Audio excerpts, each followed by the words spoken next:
اس کے بعد cable operators کو دھمکانا کہ آپ کے کیبلز کے لائسنس منسوخ ہو جائیں گے اگر آپ نے یہ نہ کیا، بول کے لیے یہ نہ کیا اس قسم کے رویے اور اس قسم کے افسران کا بیٹھا ہونا قومی اداروں میں کتنا نقصان دہ ہوتا ہے؟ بہت شکریہ جی۔ دیکھیں، جہاں تک تعلق ہے صحافتی آزادیوں کا، تو میں سب سے پہلے تو اس کی مذمت کرتا ہوں کہ آزادی رائے پر جو پابندیاں ہیں، جو قدغنیں ہیں، یہ آمریت کے ادوار میں ہوتی تھیں اور آج بھی ہے تو آمریت ہی، لیکن سو کالڈ جمہوریت آپ اسے کہہ سکتے ہیں۔ اور اس دور میں جو صحافتی آزادیوں کو سلب کیا گیا ہے، اس کی مثال ہمیں ماضی میں نہیں ملتی۔ اور ہم پیپلز پارٹی کا زمانہ بھی آپ کے سامنے ہے، اور میں سمجھتا ہوں کہ ہماری ایک طویل جدوجہد ہے صحافتی برادری کے ساتھ مل کے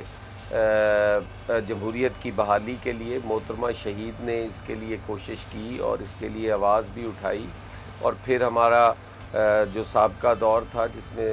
آصف علی زرداری صاحب صدر پاکستان تھے، اس دور میں بھی ہمارے ساتھ ہمیں کئی شکوے ہیں اپنے ان اداروں سے، لیکن ان سارے تحفظات کے باوجود، ان سارے شکووں کے باوجود پاکستان پیپلز پارٹی کا جو دور تھا وہ صحافتی آزادیوں کا ایک آئیڈیل دور تھا۔ آج بھی لوگ اس کو ضرور سراہتے ہوں گے۔ ہم نے ہمیشہ آزادی رائے کے لیے آواز بلند کی ہے، اور آج جس دور سے ہم گزر رہے ہیں اس کی مثال ماضی میں نہیں ملتی۔ میں یہاں پر یہ ضرور کہوں گا کہ عمران خان صاحب، اگر آپ تھوڑا سا اپنے اس کنٹینر والے زمانے میں جائیں، آپ اپنے اس اپوزیشن کے دور میں جائیں، تو آپ نے دیکھا ہوگا کہ ان اداروں نے آپ کو کس طرح پروموٹ کیا۔ آپ کی کرسیاں خالی ہوتی تھی تو یہ صرف آپ کا چہرہ دکھا رہے ہوتے تھے، اور اس وقت وہ خالی کرسیاں نہیں دکھاتے تھے۔ آپ کو شاید اس چیز کا اندازہ نہیں رہا کہ آپ کو اس منصب تک پہنچانے میں ان اداروں کا، ان صحافتی اداروں کا، اس صحافتی برادری کا، ان نوجوانوں کا، اس ملک کی سول سوسائٹی کا ایک بہت بڑا رول رہا ہے۔ آپ کے دھرنے ہوں، آپ کی احتجاجی تحریک ہو، آپ کی کوئی بھی ایونٹ ہو، تو انہوں نے میرے خیال میں جو کردار ادا کیا تھا، آپ کو ان کا شکر گزار ہونا چاہیے تھا۔ اگر آج یہ آپ کی چوری کی بات کرتے ہیں، اگر آج یہ آپ کے ڈاکیوں کی بات کرتے ہیں، آپ کی نالائکی اور نااہلی کی بات کرتے ہیں، تو آپ اس پہ کیوں خفا ہو جاتے ہیں؟ آپ کو ان کی تنقید کو مثبت لینا چاہیے۔ ان کے بتائے ہوئے جو کمیاں کوتاہیاں ہیں حکومت کے اندر، ان کو دور کرنا چاہیے۔ صحافی جو ہے وہ معاشرے کی آنکھ ہوتے ہیں، اور اگر آنکھیں بند کر دی جائیں تو پھر وہ کوئی مہذب معاشرہ نہیں رہتا۔ یہی وہ لوگ ہیں جو ہماری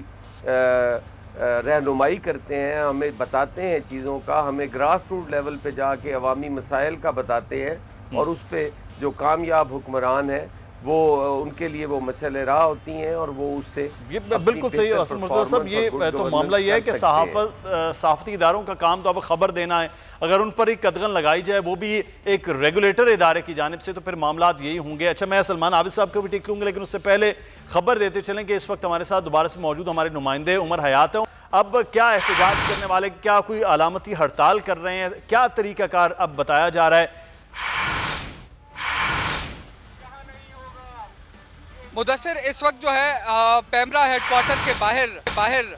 جو ہے جو احتجاج جاری تھا، اس احتجاج میں جو ہے پیمرا ہیڈ کوارٹر کے گیٹ کے باہر کیمرہ مین آپ کو دکھا سکتے ہیں، پر علامتی دھرنا دے دیا گیا ہے بول کے ورکرز کی جانب سے اور اسلام آباد راولپنڈی کے صحافیوں کی جانب سے۔ اور اس کے ساتھ ساتھ ہم یہ دیکھ رہے ہیں کہ سول سوسائٹی سے تعلق رکھنے والے جتنے لوگ ہیں، یہ علامتی دھرنا آپ کو نظر آ رہا ہے، یہ پیمرا کے اس غیر قانونی، غیر آئینی قدم کے خلاف ہے کہ جو پیمرا جو ہے وہ اٹھاتا ہے اور بول کو بولنے سے روکتا ہے۔ اب یہ صورتحال ہے کہ یہاں پر آپ سن سکتے ہیں نعرے بھی، اور جو چیئرمین پیمرا کے خلاف لگ رہے ہیں، پیمرا کے خلاف لگ رہے ہیں۔ اب حکومت کو یہ سوچنا ہوگا کہ آخر ذاتی بغض اور اناد کی بنیاد پر کسی چینل کی آواز کو دبانا یا بند کرنا، کیا یہ درست عمل ہے؟ اب وزیراعظم کو بھی یہ سوچنا ہوگا کہ کیا ریگولیٹر کو اتنے اختیارات دے دیے گئے ہیں کہ وہ اپنے اختیارات کا ناجائز استعمال کرے؟ ٹھیک ہے، سلمان عابد ہمیں بتا رہے تھے عمر حیات سلمان عابد صاحب سے اس صورتحال پر بات کرتے ہیں کہ اس وقت صحافتی تنظیمیں بھی احتجاج کے. سلمان صاحب، آپ نے پاکستان میں آمریت بھی دیکھی ہے، جمہوریت بھی دیکھی ہے، میڈیا پر ہونے والے حملے بھی دیکھے ہیں، میڈیا کی آزادیاں بھی دیکھی، تمام تر چیزیں ہیں، لیکن اس قسم کا عمل ہو کہ ایک چیئرمین، پیمرا کے چیئرمین ہو اور صرف ایک چینل کے حوالے سے ذاتی بغض اور اناد یہ رکھ لے کہ میرے حوالے سے انہوں نے چیزیں آشکار کی کہ ایک نااہلی کے طور پر ایک شخص کی تعیناتی کی گئی پیش دور حکومت کے آخر میں، اور اب وہ صرف بغض اس بات پہ نکالے کہ اس چینل کو یا تو بند کر دیا جائے، اس کی نشریات بند کر دی جائیں، اس پہ مہینے کی کبھی پابندی لگا دی جائے، جو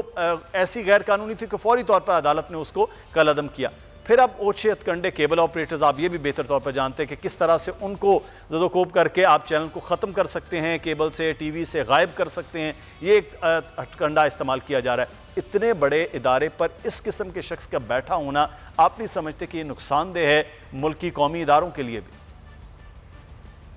یہ ہے کہ پاکستان میں جو لوگ بھی طاقت میں آتے ہیں اور کسی بڑے عہدے پہ پہنچتے ہیں یا ان کو اختیار ملتا ہے تو وہ چیزوں کو قانون کی حکمرانی کے مقابلے میں ذاتی پسند و ناپسند کی بنیاد پہ دیکھنے کی کوشش کرتے ہیں، اور یہی سلوک ہمارا میڈیا کے ساتھ بھی ہو رہا ہے. یعنی بہت سے لوگ جو میڈیا کی اتھارٹی کے طور پر آتے ہیں، چیئرمین بنتے ہیں، وہ بعض اوقات ایسے فیصلے کر دیتے ہیں جو ان کی ذاتیات سے جڑے ہوئے ہیں. دیکھیے، تنقید جو ہے اس کو سننے کا بھی اور برداشت کرنے کا بھی حوصلہ جو ہے نا ان اداروں کے درمیان ہونا چاہیے. یہ جو روش ہے نا کہ جیسے ہم چاہتے ہیں ویسے ہی آپ بولیں اور جیسے ہماری خواہش ہے، جیسے ہمارا ایجنڈا ہے، اسی کے مطابق آپ کارروائی کریں، یہ بڑا مشکل ہوتا ہے پاکستان میں یا دنیا میں آج کے میڈیا کے دور میں، جہاں میڈیا کو بہت زیادہ آزادیاں حاصل ہوں. یعنی آپ ڈکٹیٹ نہیں کر سکتے، آپ اپنا موقف دے سکتے ہیں، آپ اپنا موقف دے سکتے ہیں اور اس کے مقابلے میں دوسرا موقف بھی سامنے آ سکتا ہے. اور جمہوریت کا تو دیکھیے نا حسن یہ ہوتا ہے کہ وہ پیرالل قسم کے موقف کے ساتھ آگے بڑھتی ہے. یعنی ایک موقف آپ کا، ایک موقف میرا ہے، اور یہ موقف رہے گا، اور لوگ جو اس کو دیکھنے والے ہیں وہ فیصلہ کرتے ہیں کہ کون درست. یہ بڑا اہم پوائنٹ ہے کہ دیکھنے والے جو ہیں وہ فیصلہ کریں گے کہ یہ موقف جو ہے وہ کس طرح سے ہونا چاہیے. سلمان، سبسکرائب کریں اور بیل دبائیں تاکہ کوئی خبر رہ نہ جائے.